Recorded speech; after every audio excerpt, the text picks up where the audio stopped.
Donc rappelez-vous, au niveau de la mesure de la fiabilité, je parle globalement maintenant de l'ensemble du test. Donc on n'est plus dans les items, on est vraiment dans le test dans son ensemble. J'avais parlé avec vous, on avait discuté ensemble de ce que j'avais appelé la fiabilité, ce qu'on appelle la fiabilité test-retest. Vous vous souvenez de ça? Fiabilité test-retest, que l'on appelle souvent, que l'on peut appeler fidélité. Rappelez-vous, fidélité, qui est le terme que tout le monde utilise pour fiabilité, mais toute fidélité n'est pas la fiabilité, d'accord? Enfin, la fidélité, c'est de la fiabilité, mais toute fiabilité n'est pas de la fidélité, puisque la fidélité, c'est la fiabilité dans le temps. Et donc, fiabilité test-retest, c'est par définition la mesure de la fidélité. C'est-à-dire, je prends des sujets à qui j'administre ma version prototypique. En administrant à ces sujets ma version prototypique, j'ai un ensemble de scores à mon test pour tous ces sujets. Et puis, un moment plus tard, je refais passer la même version prototypique au même sujet. J'ai un deuxième ensemble de scores.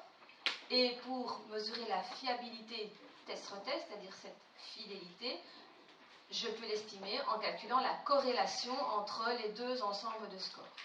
Ça doit vous dire quelque chose, ça c'était fiabilité test-retest.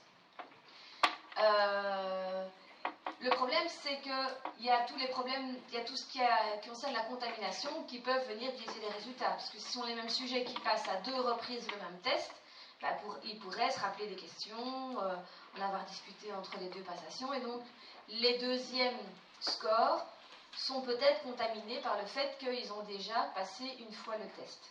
Et donc on voudrait sortir du fait d'utiliser le même test. Alors il y avait l'idée de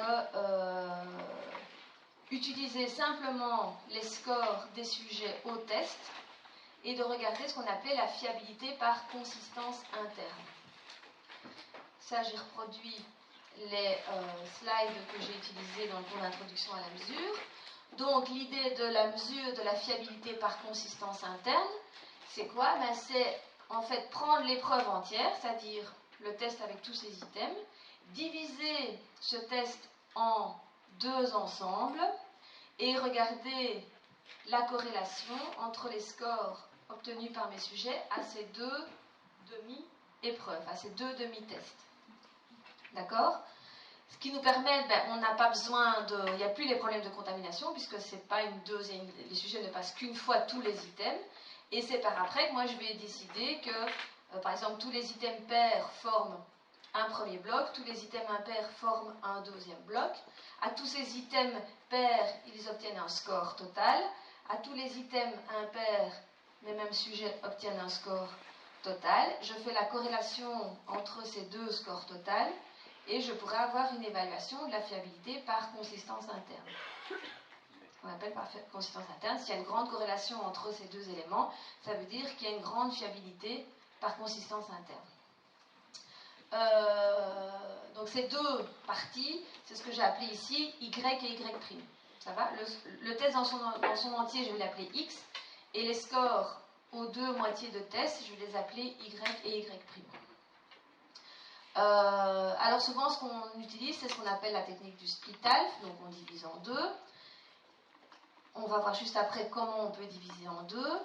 Et donc, j'ai indiqué ici, X est divisé finalement donc en Y et Y'. Alors ça, évidemment, ce n'est possible que si le test est homogène, c'est-à-dire que tous les items mesurent la même chose. S'il y a des dimensions différentes que l'on veut mesurer à l'intérieur de mon test, il se pourrait que certains items mesurent une dimension et d'autres items une autre. Alors, on ne peut pas fonctionner comme ça, parce que le contenu n'est pas homogène. Alors, comment est-ce qu'on peut diviser? Imaginez ici un test à 20 items. On peut soit prendre, donc découper mon test en Y, Y', donc en 2 sous-épreuves, simplement par ordre d'apparition des items. Donc les items de 1 à 10 font partie de mon épreuve Y et les items de 11 à 20 de ma partie Y'.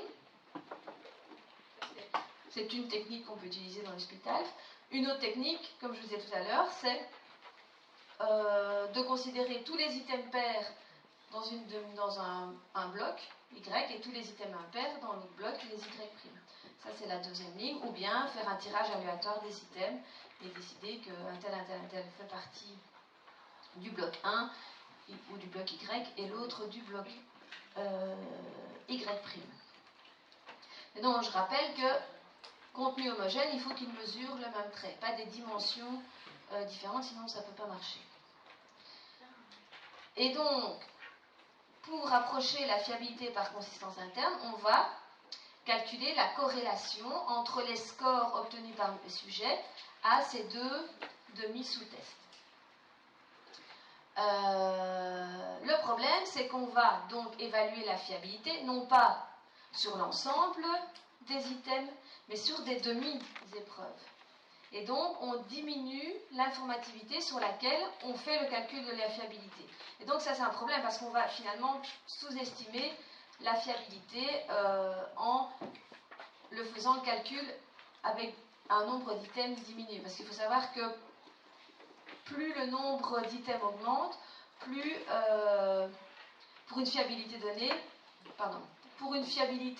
plus le nombre d'items augmente, plus on va augmenter la fiabilité globalement. Donc, puisque je calcule cette fiabilité sur Y', sur des demi-épreuves, je diminue, je sous-estime finalement la fiabilité globale. Et donc, je vous avais dit, pour pallier à ça, M. Spearman-Brown a imaginé un coefficient qu'on appelle le coefficient de Spearman-Brown, qui permet de regonfler la fiabilité en utilisant la fiabilité qu'on a calculée sur les deux demi-épreuves. Et c'était sur ça qu'on avait terminé. Je vous avais dit, on va regarder que ce coefficient-là, en introduisant la mesure. Ça, c'est le coefficient de Spearman-Brown. Donc, vous voyez qu'il il évalue la fiabilité du test dans son ensemble en utilisant une formule qui fait intervenir la fiabilité qu'on peut calculer en comparant les deux demi-épreuves. Je vous avais même montré un tableau qui est, voilà la fiabilité qu'on peut évaluer. Vous avez des exemples ici de fiabilité qu'on peut faire sur des demi-épreuves. Si on injecte cette valeur dans le coefficient de Spearman-Brown, voilà la nouvelle évaluation de la fiabilité sur le test entier en utilisant la formule de Spearman-Brown. Et vous voyez que, en dehors des limites inférieures et supérieures, au milieu, à chaque fois, la fiabilité est regonflée. Donc ça permet de retrouver de la fiabilité. Là, on l'avait perdu parce qu'on a calculé le ρ y sur des demi-épreuves. Ça va toujours ? Donc, on a un gain de fiabilité obtenu par cette technique de Spearman-Brown. Je vous ai donné des exemples. Je vais les passer très vite. Ce sont les mêmes que j'ai donné à la mesure.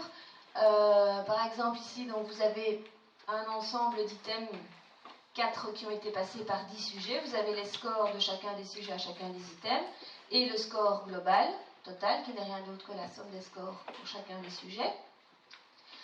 Donc ça, c'est le test dans son entier. Je n'ai pas d'autres tests et je n'ai pas fait passer ce test-là au même sujet un moment plus tard. Donc je vais travailler par consistance interne. Donc je vais diviser ce test en 2 sous-épreuves, en faisant par exemple la technique du split-alpha pair-impair. Donc là, j'ai remis les résultats des items impairs et donc je peux calculer un score global sur la demi-épreuve constituée par les items impairs. Je peux faire la même chose avec les items pairs. Ça, c'est les items pairs. Ça, c'est le score global obtenu par chaque sujet à la demi-épreuve constituée des items pairs. Voilà, je remets tout. On peut calculer une moyenne et surtout, on peut calculer une variance de ces données. Puisqu'ils sont de variance égale, on pourra parler de demi-épreuves parallèles. Donc, oui, parce que Spearman-Brown, on peut utiliser que si les épreuves sont parallèles. Je peux utiliser Spearman-Brown. Alors, on voit que donc je fais la corrélation entre ces deux ensembles de scores. Si vous le faites, en utilisant par exemple le coefficient de corrélation de Brave-Pearson, vous allez obtenir la valeur 1. Donc, la corrélation entre, enfin la fiabilité mesurée sur les demi-épreuves est égale à 1. Si j'applique évidemment le coefficient de Spearman-Broad, ben on a vu que 1 ça donnait 1, donc je remplace ici ρ y par 1 dans ma formule de Spearman-Broad et j'obtiens 1.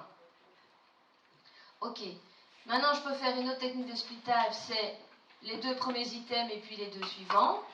Donc voilà les deux premiers items, les deux suivants, j'ai de nouveau deux demi-épreuves, donc y, y'. Si maintenant je fais la corrélation de ces deux ensembles de mesures, je vais obtenir 0,95. J'intègre ceci dans la formule de Spearman-Broad et vous voyez que j'ai augmenté un peu ma fiabilité, je suis à 0,97. En fait, 0,95 c'est une sous-estimation de la vraie fiabilité de mon test global parce que j'ai calculé sur une demi-épreuve. Et donc Spearman-Broad me permet d'approcher mieux la fiabilité du test dans son entier. Ok, vous voyez que je suis passée à 0,97 alors que j'étais à 0,95.